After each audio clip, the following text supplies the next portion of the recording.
தந்தை மகன் தூய ஆவியின் பெயராலே ஆமென்.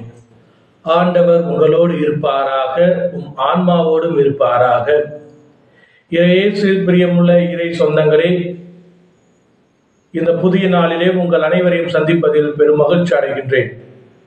இறைவனின் ஆசீரும் அருளும் உங்களுக்கும் உங்கள் குடும்பத்துள்ள அனைவருக்கும் கிடைக்க சிறப்பாக ஜெபிக்கின்றேன். இன்றைய நற்செய்தியானது மத்தேயு எழுதிய நற்செய்தி 17வது அதிகாரம் வசனங்கள் 14 20 முடிய உள்ள வசனத்தில், இயேசு கிறிஸ்துவிடம் ஒருவர் தன்னுடைய மகனை கூட்டிக் கொண்டு வந்து அவனை பேய் பிடித்திருக்கின்றது, அவனை பேய் தண்ணீரிலும் தீயிலும் அப்பப்போ தள்ளுகின்றது, உம்முடைய சீடர்களிடம் கொண்டு வந்தோம், அவர்களால் ஒன்றும் செய்ய முடியவில்லை, அதனால் நீர் அவரை தயவு செய்து குணமாக்கும் என்று வேண்டிக் கொள்கின்றார். இதை கண்ட இயேசு சீடர்களை கடிந்து கொள்கின்றார். அதற்கப்புறம் சீடர்கள் அவரிடம், ஏன் எங்களால் இது முடியவில்லை என்று கேட்டதற்கு இயேசு அவர்களுக்கு விளக்கம் அளிக்கின்றார். அது உங்களுடைய விசுவாச குறைவே.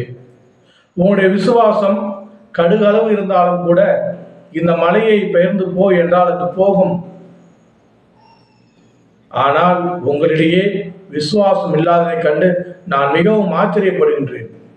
ஏனென்றால் இயேசுவோடு பல காலம் வாழ்ந்தவர்கள், அவரோடு தங்கியவர்கள், அவருடைய அற்புதங்கள் அடையாளங்களை கண்டவர்கள், அவருடைய சக்தியை பெற்றவர்கள் இருந்தும் அவர்களால் இந்த நோயை, புதுமையை, இந்த பேயை ஓட்ட முடியவில்லை.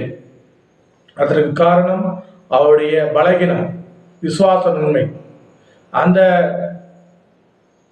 மனிதரிடம் உள்ள தாழ்ச்சி. அவர் வந்து முழங்கால் படித்து வேண்டிக் கொள்கின்றார், என்னுடைய மகனை குணமாக்கும் என்று.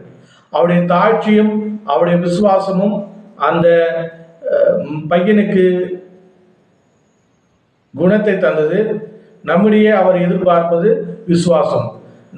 நாம் இறைவன் மீது விசுவாசம் வைத்தால் நம்மளாலும் புதுமைகளும் அற்புதங்களையும் செய்ய முடியும் என்பதைத்தான் இயேசு கிறிஸ்து கூறுகின்றார். அன்புமிக்க இறை சொந்தங்களே, நாம் இயேசுவோடு சேர்ந்து பயணிப்போம். இறைவன் நமக்கு வேண்டிய அனைத்து ஆசிரியரும் நிறைவாக தருவார். எல்லாம் உள்ள இறைவன் தந்தை, மகன், தூய திராவி உங்கள் அனைவரை நிறைவாக ஆசீர்வதித்து காத்து வழிநடத்துவாராக. ஆமென்.